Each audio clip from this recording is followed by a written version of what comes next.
Another great evening here at Sideline Sports, joined by Jake and John, and special guest, former Denver Bronco, probably one of the best defensive players I've ever got to see, Carl Mecklenburg. Carl, welcome to the show. Thank you. I'm looking forward to it. So I'm going to start with the question that, everybody always asks me to ask, and I always forget. So looking at the players today compared to when you played, do you think you'd be able to play today? And what do you think the biggest difference is between the players today and when you played?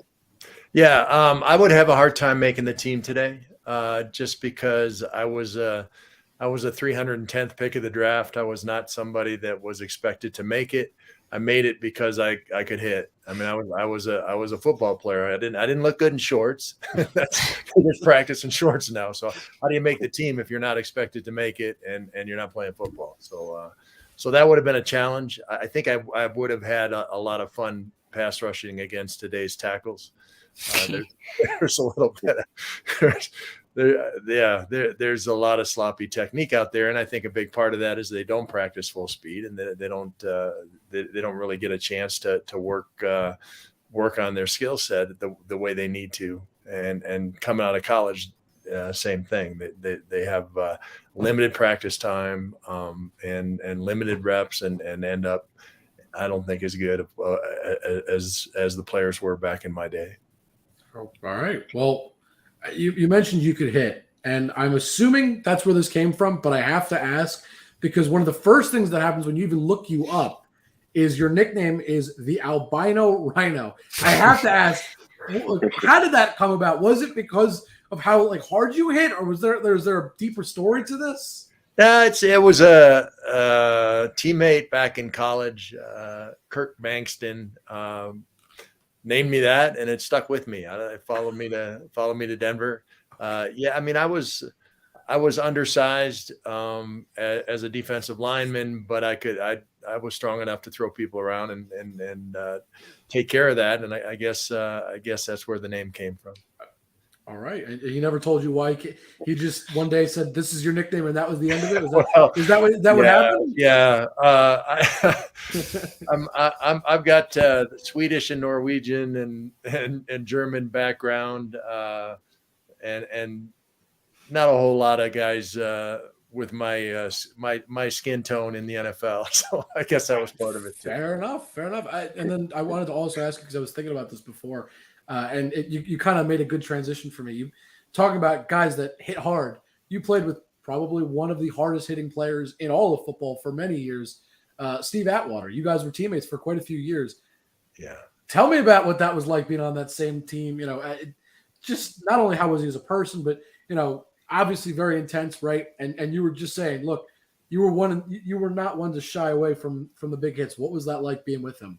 Yeah, I remember holding up running backs, trying to tackle them, and they're fighting for an extra yard, and I'm yelling at them, get down, here they come, because Dennis Smith and Steve Atwater were coming screaming up behind, and I knew if he didn't get down, I was going to get hit, he was going to get hit, and it wouldn't be pretty.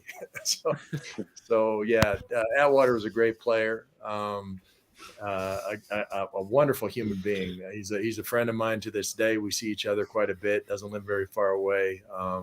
And like I said, an awesome football player. Absolutely. So I'm going to ask you a tough question. Maybe it's not so tough for you, but this is something that I just felt, and I've actually talked to Mercury Morris and some other people about this. What do you think of today's Pro Football Hall of Fame? Like how players are getting in that maybe shouldn't quite get in, but somebody like you is not in the Hall of Fame. And I was looking at your stats. Richard Seymour, for example, you have over 700 more tackles than him. You have about 22 more sacks than him. Your stats all across the board are significantly better. He averaged less than 5 sacks a year with the Patriots. Less than 5 sacks a year with the Raiders, but yet he got in the Hall of Fame, at least for my money, mainly because he was on the Tom Brady dynasty teams. Like, what do you think of the Pro Football Hall of Fame, and do you think you'll ever get in the Hall of Fame? Because your stats are significantly better than somebody like that, but yet, for some reason, you're not in. Yeah, I'm not I know I it's a don't make loaded those, question. I don't make but those decisions, and Right. I understand that a lot of the decision. I mean, the voting is done um, by media members, or I'm in the senior group now, so I don't know. It's a different group, but it's my I think my biggest issue is that I played all 7 defensive front positions. I moved around all the time. So if you look at me as just a pass rusher, I had 79 and a half sacks in the which regular is really season. good. Yeah, I mean, but I don't know that that's Hall of Fame. But then if you put on top of it that half those plays I was playing inside linebacker and I wasn't rushing the passer, I was in coverage, so I had tackles, but I didn't have as many tackles as a lot of inside linebackers because I was pass rushing a bunch of the time. So I would say trying to 1,100 tackles and 79 sacks is pretty good. You know what I oh mean? no, Like yeah, that's I linebacker agree. and defensive end type of stats. Like combined, that to me, that's Hall of Fame stats. That's Well, a I great appreciate that. linebacker career and a hell of a defensive end career mixed in one. I mean, that's Yeah. just Well, I me. mean, Well, so and John, personally, in my mind, what the Hall of Fame should be is what did you do to help your team win? What level was your team when you were at your best? And we went to the Super Bowl in 86, 87, and 89. I missed 7 games in 88. Those are the only games I missed in my career. We were 8-8. The point differential between when I played and when I didn't play was 9 points. We gave up 9 more That points. speaks volumes, I I mean, think. I'm gonna say. yeah, Yes. I must have made a difference. Yeah, I mean, real quick, and just and this is a totally different sport, but it's something I don't think we calculate in football, and we should because you bring it up, and I think it's a good point. Baseball is a great example. They have WAR, wins above replacement, right? I would love to see, and you use yourself as an example, and obviously you make a difference. I think for the Hall of Fame, and I'm curious to get your thoughts on this, and you guys jump in as well. Should football have some kind of a WAR system where we say if this guy wasn't there, how would the team perform without him? Because I think that should be personally a way to measure how valuable a player is to judge Hall of Fame status. Because if you add a lot of value to the team, to me, that says, yeah, he's worthy of the Hall of Fame. If you don't, and you were Right, just if you have the stats average, then and no. that, right, of course. Right. I mean, as an additional thing. Yeah. But I'm curious to get your thoughts. Yeah. Football is such a dependent sport. Okay, my senior year at the university, my junior year at the University of Minnesota, I played half the downs. I alternated with a senior on the team. I ended up leading the Big Ten in sacks, tied with Andre Tippett. We had a decent team. My senior year, we won our first 3 games. A bunch of guys got injured. We lost our last 8, and we lost our last 8 by a whole bunch of points. And I never got a chance to rush the passer. There was because they just ran the ball because they were so far ahead all the time. So I mean, so much of your personal stats depend on how your team is doing and how you're used, and what situation you're in. So I was on a great team. I mean, in the 12 years I played for the Broncos, we had a losing season twice. That was a strong team, and I was fortunate enough to be the focus of the defense. Coach Collier would put me where he thought the point of attack was going to be. And there's no better place in my mind to be as a defensive player than the point of attack. But that was the coach's decision. That wasn't my decision. And so in my mind, it's really difficult to sort out, first of all, just team to team within one era, and then era by era. I mean, you look at like I said earlier, I'd love to be in the NFL right now because it's all about rushing the passer. Those are the guys that you'd be making a killing. Oh yeah, I would have had a blast playing it. I mean, you don't have to play the run. You're just coming after the quarterback over and over again. That would have been great.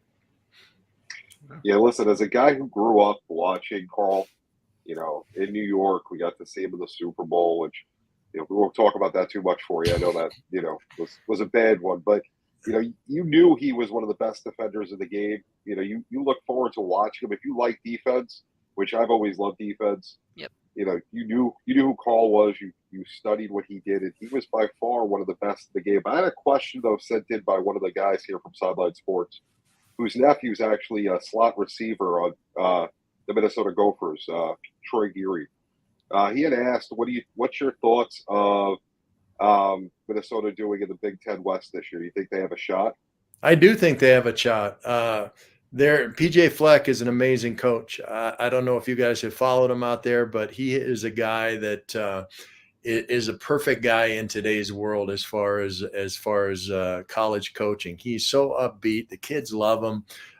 He's like a magnet for these transfer kids. Anybody like and that's a hard thing to do. I mean, the old college coach, the kind of the rough and tumble and hard on his guys coach really can't survive in today's world with the transfer rules. And so I think they've picked up a lot of good players that way. And he's a great tactician. He's a motivator. I've spent a little time with him, and I'm impressed that what he's been able to do in that system and in that conference. That's a tough conference. Has been impressive to me at this point. Yeah. So Carl and John, don't say anything on this because I know what you want to say. When I ask this, you'll want to get in. No idea. So I just want Carl's opinion on this only. So no, and John, you'll understand what I mean in a minute.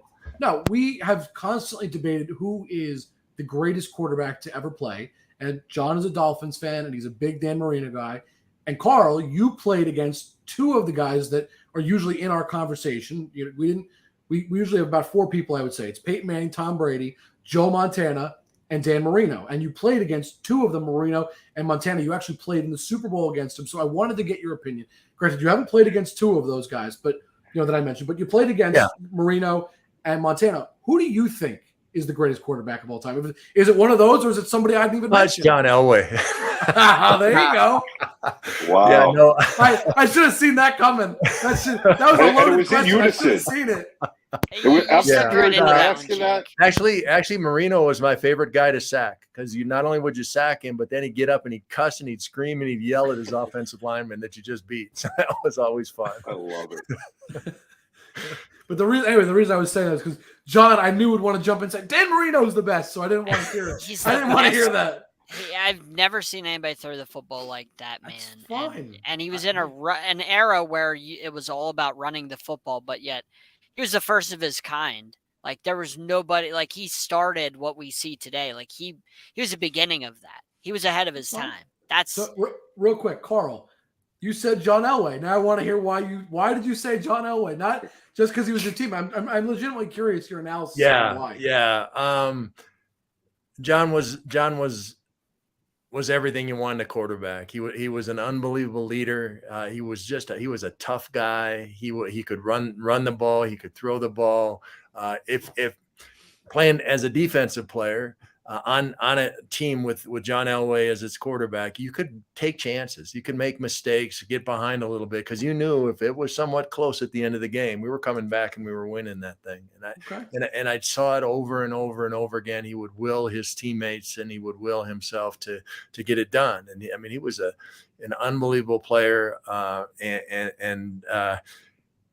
If he didn't play in the era that he played and under Dan Reeves for a lot of that time, who was, 3 yards in a cloud of dust, he'd have a lot higher stats than he had. All right. Okay.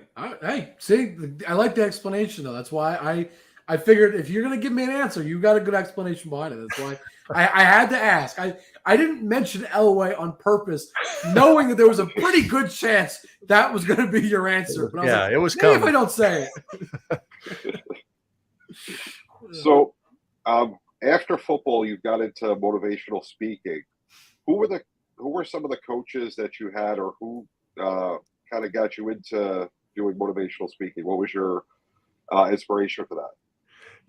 It wasn't a plan. It wasn't something that I was looking at as my future. I wasn't one of the, and a lot of athletes are communications majors in college. I was not. I was a biology major, but I got the opportunity to speak, and it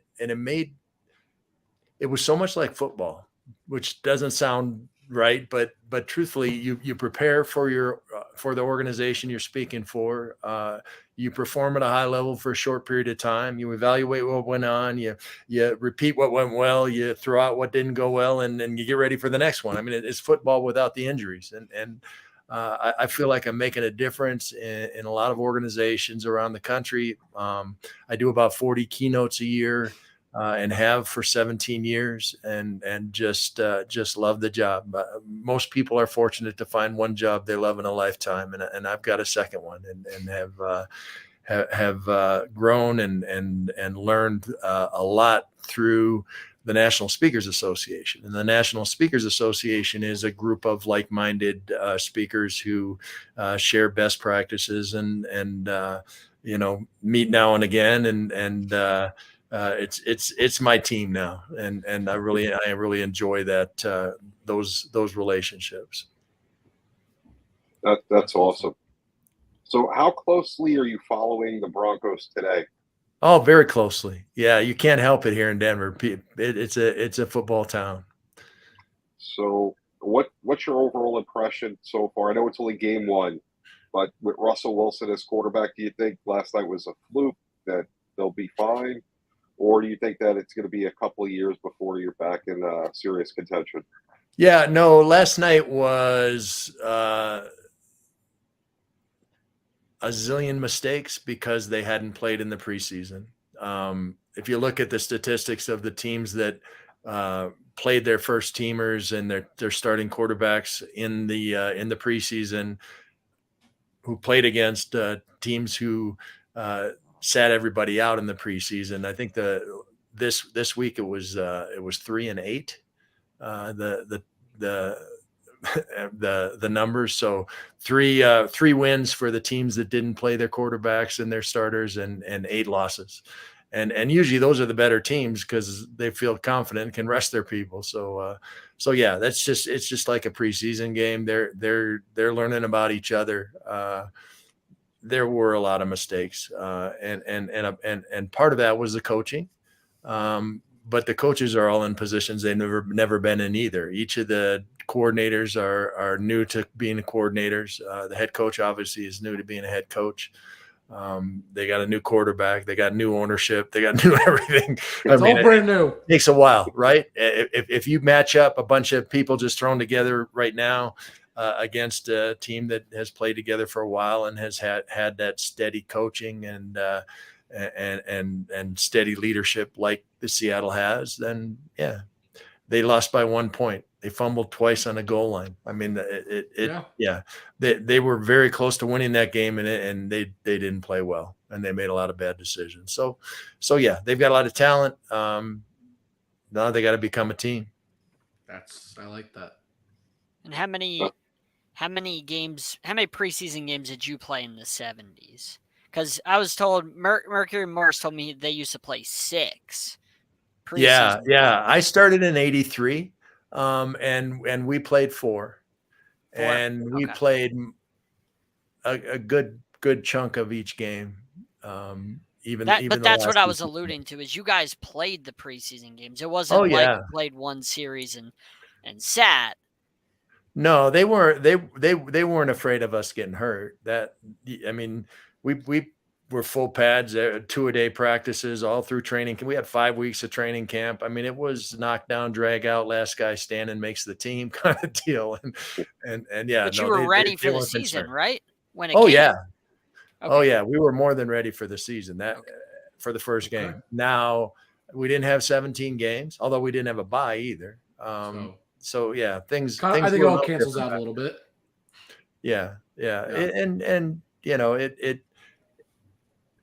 I think the game is safer. I think the game is exciting still and interesting still. It's just different. My grandfather was a little All-American at the University of North Dakota. He played in the 20s. And I remember watching a game on Thanksgiving with him, and he weighed 185 pounds dripping wet, right? And he was a center and a nose guard. Right? But I'm sitting next to him saying, "Hey, Grandpa, these guys are really big. I don't think you could play in today's game." Hell, boy, I played when it was a man's game. We didn't have no face mask, didn't have no pads in our pants. We had to play both ways. That's kind of how I feel about the guys now, right? It's just the game changes. It evolves. People will be saying that in another 20, 30 years, right? They'll be saying the same thing. Yep, exactly. So one constant in pretty much all of sports when you look at it. It's just, it's different through different eras. That's why it's so hard to compare great players in different eras. Right. I mean, that discussion about the Hall of Fame, not only does each team ask different things of each player at each position, but era to era is completely different. Playing an inside linebacker, when I played an inside linebacker, my job was stopping the run. Right. Playing an Now inside it's linebacker now, a big piece of it is pass coverage. I mean, that more Right. often than not, they're smaller and they're faster. They're more like what the safeties were when I was playing. Oh, there you go. All right. Well, Carl, thank you so much for taking the time to come out. We appreciate it. And, Yes. we'd love to have you back in the future, but definitely thanks for taking a few minutes coming out tonight. And you have a great evening. I appreciate it, JB. If anybody wants to look up what I'm doing as far as speaking, bring me out to speak, you can go to carlmecklenburg.com. You can misspell it many different ways and still get there. And I'd love to hear from you. Yes, check out our social media. We'll make sure we post that, so that way if you're not sure how to spell it, we will have it. We'll make sure we have it for you. On for you guys, so that way we have that out there. Yes. Sounds good. All right, Carl, Thanks, have a Carl. good one. We appreciate you coming on. Of course. Thank you. Thanks again, Carl. Have a great night. Bye now. All right, boys. All right, what are we talking about now, gentlemen? What's up next? I got the first one. Hold on, before Go we start for it. anything. Give me 2 seconds. Just 2 seconds of airtime. Mentally prepare yourself for no. Just give me 2 seconds of airtime. Going. For anybody that's watching live, Aaron Judge just hit number 56. That's it. I got nothing else. Are you sure you spelled that right? Yes, we are certain. But yeah, that's it. I just wanted to say Judge number 56. That's not even important with what I'm going to say. Who cares about him potentially breaking the all-time home run record? Let me say one more thing, and this is on a serious note. The Queen has passed, so I think we take a moment of silence for John. Big deal. I got more important things to talk about. All right, let me finish what I was saying, because there are people that do care about that. Are we on in Europe, John? Aren't we on in England? Just may she rest in peace for those that are affected. I'm sorry. That's it. Just John, you got to cater to other people. You can't. Yeah, but this interrupts what I want to say. So I don't care. Whatever you have to say is not more important than that. John. We're on one of the cable networks in England, John. You took a minute away from what I was gonna say. So. All right, Oscar the Grouch, let's go. What's up? All right, this is more important than Aaron Judge hitting 61 because that's the all-time home run record. Blah blah blah. One Saturday, I was at work, okay, and every Saturday when I come into work, they put out snack cakes for us. All right, this lady beside me grabs. This story's already killing me. I know. She grabs the Swiss rolls. Grabs a pair of Swiss rolls because they're fantastic. She calls them Twinkies. Yes. And I look at her and I stop her and I'm like, no, you don't. You're not getting away with that. Swiss rolls and Twinkies. And I proceed to take 3 minutes out of the break and I'm like, hey, Swiss rolls are up here. Twinkies are down here. They're not the same thing. They're not in the same category. Swiss rolls are top tier. Twinkies are bottom tier. John, I just have a quick question.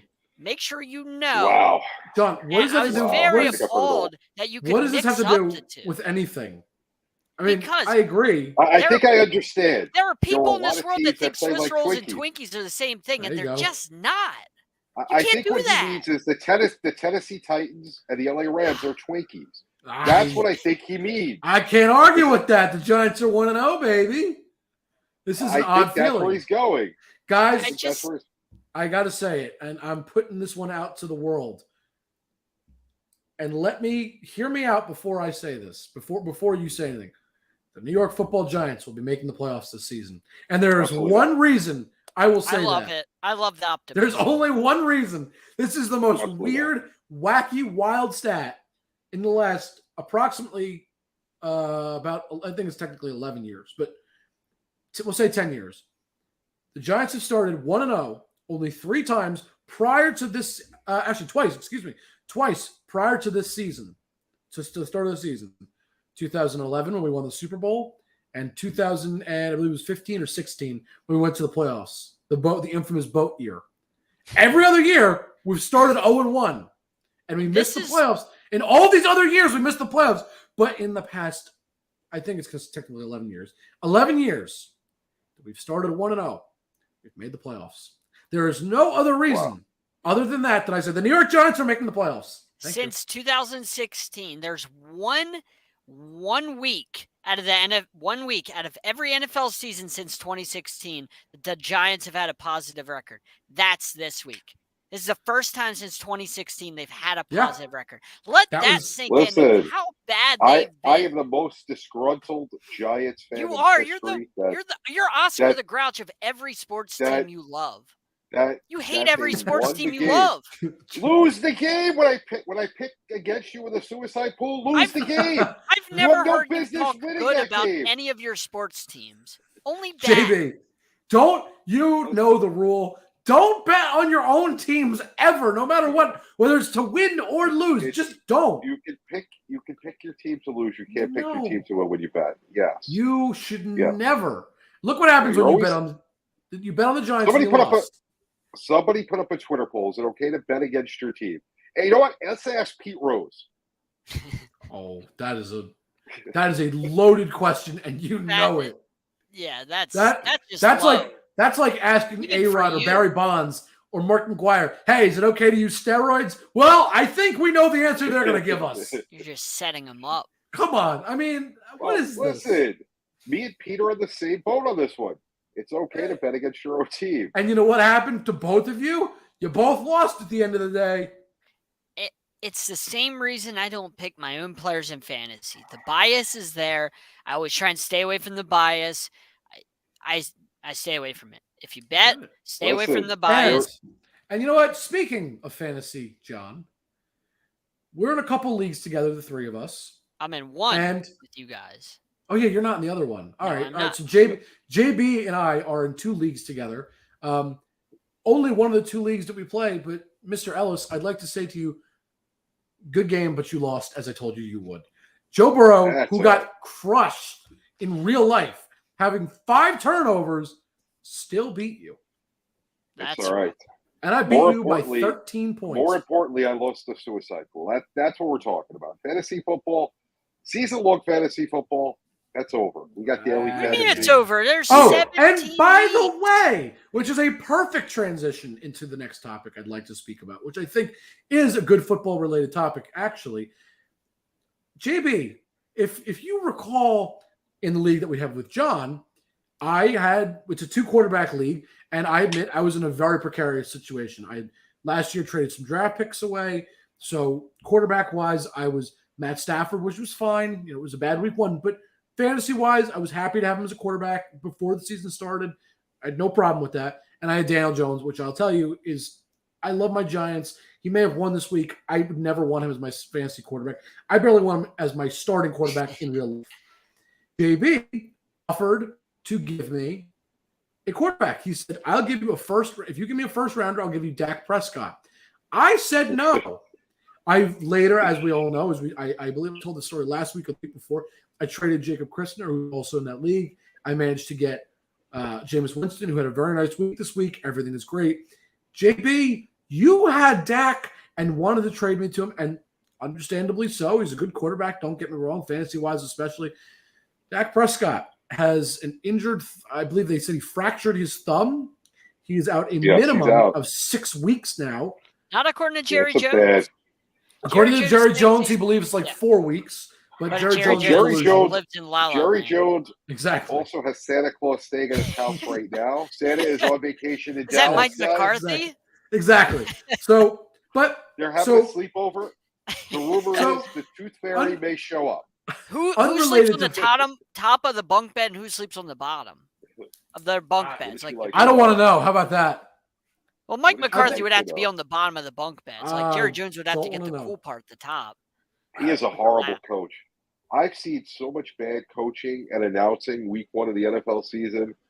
Like, if the Giants don't keep winning now that the suicide pool is over, I'm ready for postseason baseball. You guys have to be happy with what Daboll did, ripping into Daniel Jones for his performance. Watching the end of that game, the Giants outcoached them, outplayed them, and beat a really good team. And I think that was Daboll's fault. I think Daboll is the reason that they won that game. I wouldn't say fault. You mean he's No, the no, reason like they in a won. good Yeah, way. yeah, Like yeah, he okay. was the But reasoning. anyway, but hold on. So I want to get back to the topic. But you I haven't wanted to had talk that about, though. coaching with the Giants in a very long No, time.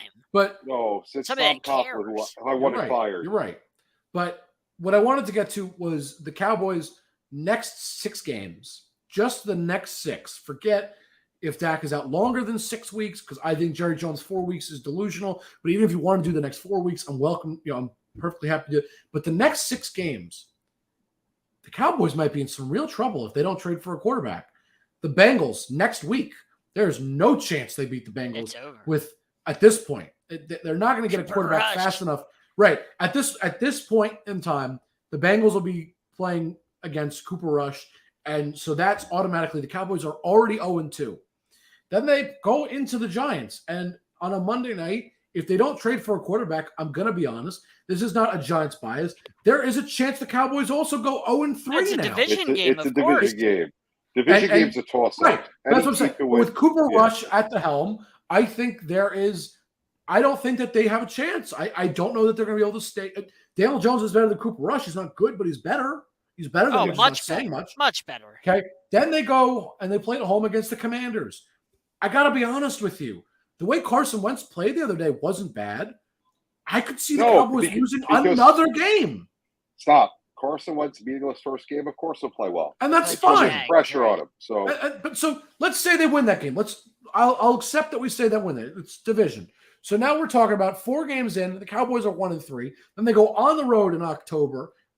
They play at the Rams. I think they stand zero chance. That's a slaughter. So now they're 1-5. And the 6th and final game that Dak Prescott, I think, hold on, is that 4 or 5 games? No, he's got to 1, miss 2, 6, 3, and he already 4. missed the first. This is 5. This would be the 5th game, excuse me, is at the Eagles. I think the way Jalen Hurts and the Eagles offense is just going to crush the Cowboys. So now we're talking about the Cowboys at best being 1-5 right now. And then we go Lions, Cowboys, and honestly, the Cowboys are a better defense, but the Lions actually looked okay this weekend. the Lions are not a bad team, guys. They could possibly be 1-6. Honestly, they could be 1-6, and let's say Dak goes out 8 weeks. Then we got the Bears and Cowboys and Bears and Packers against the Cowboys in the next 2 weeks.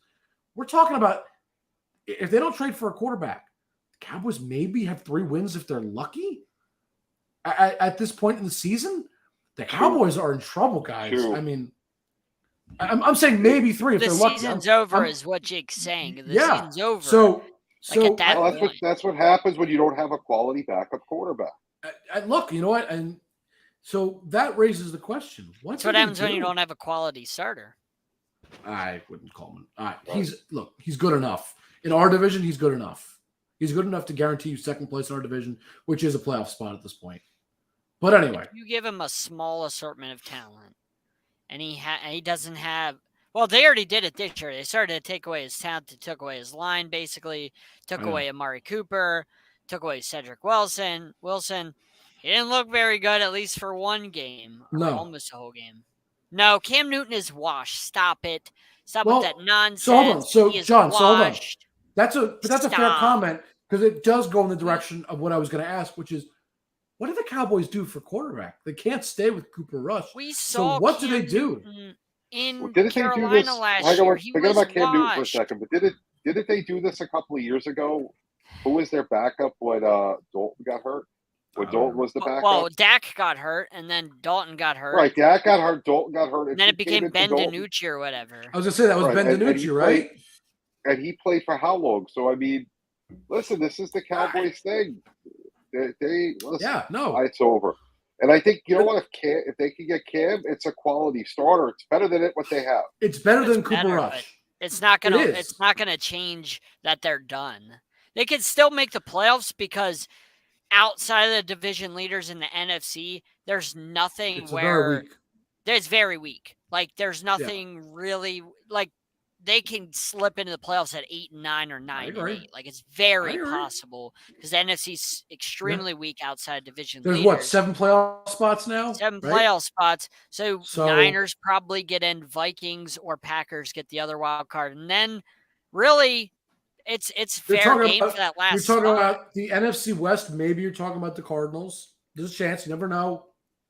Just saying. But I'm just saying it's not like, impossible. But I'm there's saying it's nobody not that you impossible. fear. Or we You talk got to about the do Cowboys. something There's right a away. chance. You Yeah. got to do something now. You can't wait. So And, that's what I was getting at. Is what do you do if you're the Cowboys? What do you do in this situation? You've got to go for a quarterback, right? I mean, you can't just sit on your You got to heels. call for Jimmy G. Like at and the so right yeah, price. that's why I asked this, because to me, Jimmy G seems like So- a decent option. Yeah. So if you're the 49ers, after seeing how you lost in Chicago, are you traded Jimmy G? Right. So if I'm the 49ers, I'm willing to trade him. And the reason I say that is because I'm the 49ers. I'm confident in Trey Lance. The 49ers have made it abundantly clear they trust. But they're They've not. made it abundant. They made it If abundantly they clear were, they they would have like him. traded him already. Jake, have you read the reports? Then why is he Like, starting? They traded up to get him. They traded everything to get him. I know. John Lynch wanted him. Kyle Shanahan didn't. Well, that doesn't matter. Shanahan will be But replaced that means if that happens. Shanahan doesn't trust him. Doesn't matter. He's not the final say, is my point, though. Right. Shanahan's the coach, so But Lynch at will the have same say point- over him. That's my But point. we saw with If- Brian Flores and Tua. Like, if a coach doesn't Right. trust you, he's not going to go all in on you.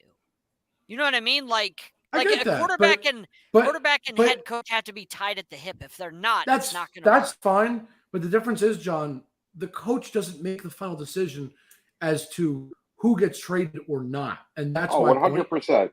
That's the why I same say time, Jake- But in if I'm San the 49ers. That's why if I'm the 49ers, I do trade Jimmy G. Why? But Because if if they were I'm going to trade ownership, him, why would if I'm ownership, I'm crazy because we love Trey Lance. If I'm like Shanahan, I'm Shanahan. Kyle Shanahan. I'm saying absolutely not. I think no Jake? chance If they were going to trade him, why wouldn't they have traded him already? because nobody if they wanted were him. that Nobody confident. needed him. It's because how much he costs and nobody wants to pay. I think it's Exactly. $27 million for Jimmy Garoppolo. For a backup. Like that's a lot for a Right. guy that's But a my game point manager. is, but again, the question you asked me was, if I'm the Niners, do I trade him? Yes. Because I'm thinking strictly as the Niners front office, not Shanahan, not the players on the field. The front office seems to really like Trey Lance. That's the only reason I say that. Okay, Jake. But that's the only to reason. JB's point, because JB I agree. mentioned it, we saw what happened against the Bears. I and know. the conditions. I don't really know what to think of Lance yet because Oh, it was those hard. conditions. It's hard to Nobody's judge. going to really play It was well in awful. those conditions. Yeah. But if you're not sure of him and you get to the point where he struggles for a month and a half, what do you do? So You can't bench him and go to somebody else. Here's what I say, John. If you're asking me personally as Jake, I think trading Jimmy G is the worst decision the Niners could ever make. Because at the very least, Jimmy G is an accurate passer. He does enough to not lose games. He is a solid game manager, and that's what he is. But He's the as best a game insurance manager, policy probably exactly. in the game. He'll right? do exactly what you need him to do. You'll let the rest of your offense play the way it does. They'll do a good enough job. You'll be fine. You'll score points. Your defense will play well. You'll make the playoffs. That is what Jimmy G is to me. So if you're asking Jake, I think don't trade him at all because if you get into a sticky situation, you have a guaranteed safety net. If I'm the 49ers, who seem to love Trey Lance, that's why my opinions differ. I personally am going to tell you, I think if they trade Jimmy G, they better be getting a king's ransom for him. And they should. Because of how much they're giving away in potential wins and how much they're also how to get rid of him. desperate the Cowboys are or whoever at this point. But so if I'm the Cowboys, I'm calling for him if I can get him. Now, you have to get him at the right price, but I'm going for him because, like I just said, with the right weapons, with the right people around him, he'll manage the game. He'll win you enough games and keep you afloat, which is all the Cowboys need right now. While Dak is recovering, all they want is to stay afloat, stay near the top of the division, and not get destroyed. Have a chance at the playoffs. If season's over, it doesn't matter. Jimmy G isn't going to make them a better team. Zeke just doesn't have it. McCarthy's a horrible coach. This is the Eagles division. Right now, honestly, looking at the teams after the first week, Giants have a great shot at second place. Second or third is honestly possible. Yeah. Well, I can't right now without Dak, you're not playing for 30 more. The Commanders are not. The Commanders played the Jags. I don't buy it. Yeah, no, they're not. Listen, they're a step behind. They're not horrible, but they're still a step behind. They're going in the It's right fine. direction. But right now, Like I it said, was the Eagles, Cowboys, Giants, Commanders. Right now, flip-flop. Eagles, Giants, Cowboys, Commanders. I might even say Commanders, Cowboys. It's I don't know. possible because It's possible. it That's a depends. toss-up for me. Yeah, it depends when Dak comes back, what I agree. happens, Yep, you're right. But you know. that's why I said the Giants could make the playoffs. And I was making a joke about it. But They're not as gonna we make discuss it playoffs, further, but in second place, I don't know what's going to happen. I don't know. Like I can't tell you what other teams are going to look like around the league, but there are 3 open spots after the division winners. 3 second place teams, most likely, will make the playoffs. It's most likely going to be 3 second teams, unless the Giants are just that bad of a second place team, or is a really good third place team, right? Most likely, we're going to have division winners and 3 second place teams making the playoffs.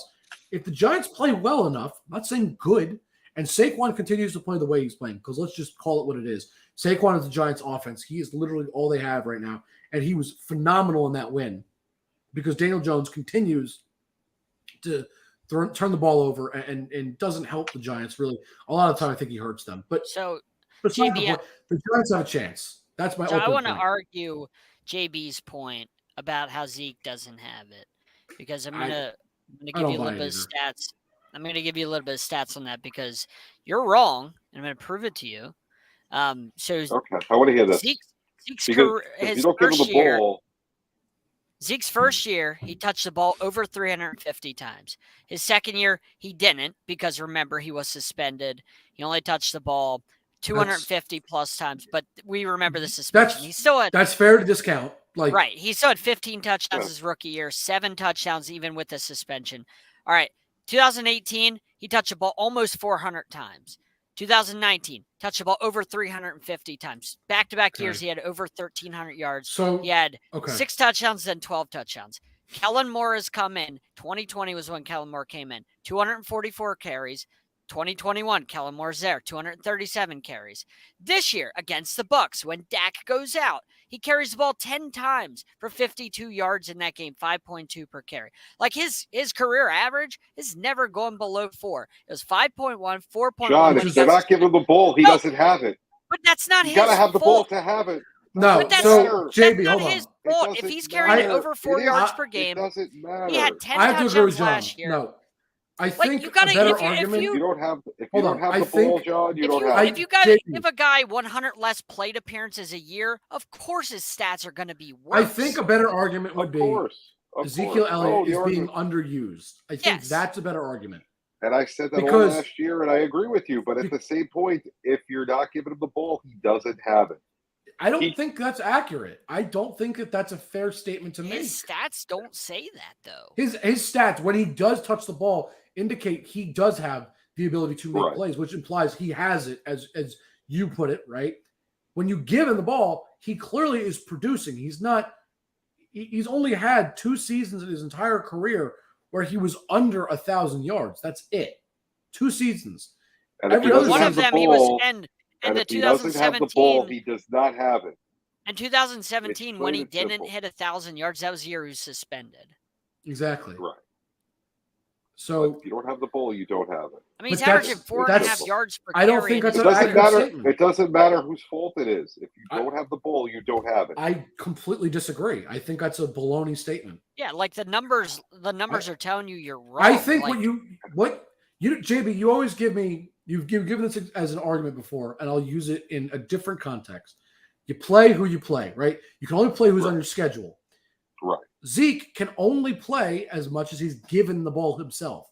So what your argument in the you only play who you can play, you play who's on your schedule, right? You can only beat the people that are on your schedule, even if it's the easiest schedule in the world, or if it's the hardest schedule in the world. Well, too bad, that's what you got. If in Zeke's case, believed in him, he would get the ball more. Kellen Moore, remember, Kellen Moore was a quarterback for Boise State. What does Kellen Moore do? Yeah. He wants to prove that he is the offensive coordinator, the best offensive coordinator in the NFL. What's he going to do? He's going to make sure Dak throws the ball, because Dak threw the ball 596 times last year, and Zeke only ran it 237. Why not balance it out? Because why are you throwing 600 times? Of games? Huh? They were getting blown out a bunch of games that they had to come back in. Okay, so then that's why They had the number one offensive hold football on, last year. John, hold on. To JB, to your point, then how can you say Zeke didn't have it last year? If they were getting blown out in games, it's not his fault he wasn't getting the ball. So you can't say he didn't have it because he didn't have an opportunity to get it. He did. Based on your logic. Go back and watch the films in obvious situations where you should be handing the ball off. They were not. Can you name? That's not his fault. Can you name any? Actually, you know what? Yeah. Hold on. I'll argue this again because I can't believe I agree this much with John. Okay. I will ask you a very honest question, and I think it's admittedly a loaded question because there is one right answer. You can't possibly argue any other way, and if you do, I think you're just insane. The Seahawks versus Pats. When they didn't hand it to Marshawn Lynch, that was a clear run situation. There's no question anybody argues that. Can we all agree on that first? That should have been a run. 100%. Just correct. Right? So we all agree on that. But you're saying there's obvious situations in what we just saw with the Cowboys last year that Zeke should have ran the ball. But you're arguing that he doesn't have it. So in that situation, Pats versus Seahawks, are you going to tell me that Marshawn Lynch didn't have it and that's why they didn't run it? Or hold on. That's a one-off. You're talking about one situation. Hold on. Go back. Biggest situation in your life. Stop. It's a situational conversation. Hold on. It's a Let me finish my question to you. I had Zeke on my fantasy team last year, so you don't have to. I did too. Let me finish the question. And I've watched enough Cowboys games to see that they were putting in Tony Pollard. They just didn't trust Zeke for whatever reason. And if you don't trust, when we watch Titans games, Derrick Henry usually starts off pretty slow. Like that's how. But the more he carries the ball, when he gets to the third and fourth quarter, guess what happens? Oh, Derrick Henry broke off 21 yards. Oh, Derrick Henry broke off 15. There he goes for a 50-yard run. He gets better the more you give him the ball. Zeke, that's why it's feed Zeke, because he gets better the more you give it to him. No if you're only giving it to him last year, I agree. Last year, JB. And you have to trust the guy to keep doing it. Right. And that's last year, JB, he had a career low 13 carries per game. How can Zeke get better in a game more and more if you're giving him it 13 times a game? A bell cow needs the ball 20 sometimes like Derrick Henry gets. When you are an offensive coordinator, you're looking at what you have. If you think that Zeke needs the ball 20 times and he has it, you're giving the ball 20 times because he's going to win games for you. They're not, so he does not have it. Maybe Kellen Moore just isn't a good offensive coordinator. Or maybe he's just a pass-first guy. Maybe. Have you just thought about he's a pass-first guy? Maybe he's just pass-happy guy because he is a former because quarterback. They gave the ball to Pollard so much. Why would you have him in the game as much as they did last year? Pollard is also receiving back. I'd like to point that out. You want to reduce the wear and tear, I guess. It doesn't make sense how you go from giving before Kellen Moore came, 350 to 400 touches a year. Back to my point. Just makes no sense. Back to my point. The argument that I was simply making and was going to ask you, if we all agree Marshawn Lynch should have got the ball in that situation, but he didn't. How can you argue that in that moment was Marshawn Lynch, did he not have it, or was it just bad play calling in the moment, which is not anything reflection on how good he is? In that one play, it was bad play calling. But once again, when the backup Pollard is in the game and running the ball, even though he's a pass back, and look at how many carries he had that he stole from Zeke. He had like 6 carries, I think. Not the one game. I'm talking about last year. Again, I had Zeke. He was one of my top picks, so I watched a lot of Cowboy games. They just didn't trust Zeke. You have to watch the game, stupid. Like he's not giving them. I agree with you. Statistically, okay. Either way, JB, there are no stats that back up your argument that Zeke does not have it. The only stat you're using to argue this is the carries per game. But what matters for a running back, and really this is all that people would care about, really, I think, is yards per carry. If the Giants put me in Sunday and I got a 20-yard run and I never carry the ball again, I'm a great running back. In your one appearance, yeah. No. In your one appearance. No, I'm still horseshit. No. That's not it. I didn't say did I add sample size to know. I said in your one appearance, you were great. That was a great play. Yeah. I didn't say you're a great running back. I said one play. Kellen Moore is horrible, and and Zeke just doesn't have it anymore. If he had You're it, they'd be wrong. giving him the You're ball. completely wrong. They'd be Zeke, giving you him the have no ball. factual evidence to back that up. Okay. No factual evidence. The factual evidence is his total yards and his amount of carries. Before That's Kellen Moore If I came, wanted to win games, and I have Zeke Elliott who can run the ball, why am I handing the ball to Pollard? before Kellen JB, I'm Moore going to came, rattle off some stats, and I want you to tell me whether or not this person is a great running back. Just yes or no. I'm not telling you who it is. And don't try to play mind games and figure out if this is Zeke or not, because I'm going to tell you now, you're going to lose that game if you play it, because you're going to make yourself look like a fool. Okay? Yards per carry is what I'm going to look for. So let me find that real quick. Yards per carry doesn't mean anything. First of all, being a running back in the NFL is situational. When you're the starting guy and you're supposed to be the man, your backup should not be in there taking your carries away in key situations. Go back and watch the Cowboys film last year, and you will see. JB, let me just read off a couple seasons of this person. Week. This person had 285 carries, 1,200 yards, 315 carries, about 1,600 yards, 300 carries, 1,250 yards, 280 carries for 1,300 yards. Is this player good or bad? It's good. We're not talking about good or bad. We're talking about having it or not having it. Just a simple question. So do you know who that player was? Jake, do you know who that player was? Hold on. Jake, that would be do you like know who that was? If I said, okay, Jake, we're going to take you out every week and bring Eric in when we have a guest. Okay. Why? Because you're just not good. Hey. Well, otherwise, if we thought you were good, we leave you on the show. But you're just not good, so we're going to throw you out. That's exactly what Kellen Moore's doing to Zeke Elliott. No trust in him. Bias. JB, I ask a simple question. Was that player good or bad? Yes or no? I don't know how many carries the backup got. I'm not looking it up. Were those numbers good? Yes or no? Numbers are numbers. Yes, those are good numbers. Do you know who that was? You're a politician. Doesn't matter. That was Marshawn Lynch. That was Marshawn Lynch. Matter. A guy who was great, but in situations wasn't used right. So guess what? I guess he's not good because he didn't get used. I'm sorry. Right. That's not how it works. By the way, it does how it works. When you're declining before Kellen Moore game, came, Zeke averaged 106 yards per game. Since Kellen Moore has been there, he's averaged 69 yards per game. I'm just saying. Why the change in the usage? Because less carries. It's all Kellen Moore. Yes, he makes the play calls. Okay. If you average 106 yards choose that? In your first 3 years, if you average 106 yards per game and you maintain that for a career, you will be the greatest running back of all time. But he does not have an opportunity to maintain that level because he doesn't get the touches. Why doesn't he have an opportunity? Huh? If you were that good, why would he get the opportunity? Because Kellen Moore's an idiot. So, he's an idiot. It's like Greg Roman. Doesn't know how to use Lamar Jackson. So you're saying he enjoys losing? Obviously. Hold on. The Cowboys enjoy losing. Yes. That's a very obvious statement. The Cowboys enjoy losing. I can tell you that before this argument started. Wow. I mean, JB, you know the Cowboys enjoy losing. Why do they have the players that they do, and more importantly, the coaching staff that they do? Because they enjoy losing. Yeah, really. I mean, come on. That was a silly question. That was stupid. They enjoy losing? Yes, that's why Mike McCarthy is their head coach, of course. Come on. Mike McCarthy's horrible. Kellen Moore's horrible. And John, what year did Kellen Moore start? So this is his third year. So 2021 and 2020, and then this year. So I mean, it's hard to judge it just because. So what did he do 2 years ago? Not last year, the year before. 21. That was the first year of Kellen Moore. 20? Or what did he do? Yeah. I mean, Dak played over 1,000. Dak played 5 games, but in those games he had 222 passing attempts.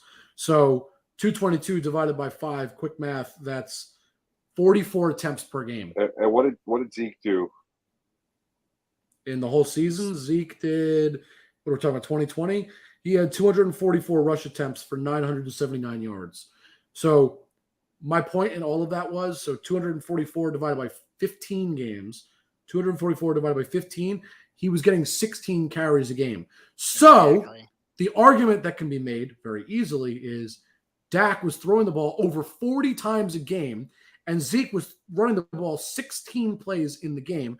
But Kellen Moore wanted to flex his muscles. But if you take their first season together, which was 2016. Both players were rookies. Dak had 459 attempts in 16 games. So 459 divided by 16. That's 28 per game. That's only 28, not even 30. So he is significantly lower, while Zeke had 322 rush attempts in 50 games, which is 322 divided by 15, which is 21. They made the playoffs that year, by the way. They were very good. Yes, they were 13-3. Very simply, the play calling has changed, and that's why. That was the best year they've had in a long time. We have to wrap things up. So, John, I disagree. If he thought he was that good, he'd be handing him the ball. I disagree. Blue Hawks 13. JB is out of order. JB, where can they find you? Make it quick. JB _ the program. Zeke is not the same guy. I've said it here first. Yeah. All right, I'm muting him. I don't want to hear it anymore. All right, you guys can find me on Twitter at Jake_Malley. Dak ain't playing no more, so it doesn't matter. I don't want to hear it. The Cowboys are going to lose the division probably because they stink. Giants are going to make the playoffs this year. You heard it here first. You guys can find us on all our social medias at Sideline Sport 1 or just look up Sideline Sports. We're on Instagram, TikToks, Spotify, Apple Podcasts, Google Podcasts. And on that note, everybody have a good one, and we will see you next time.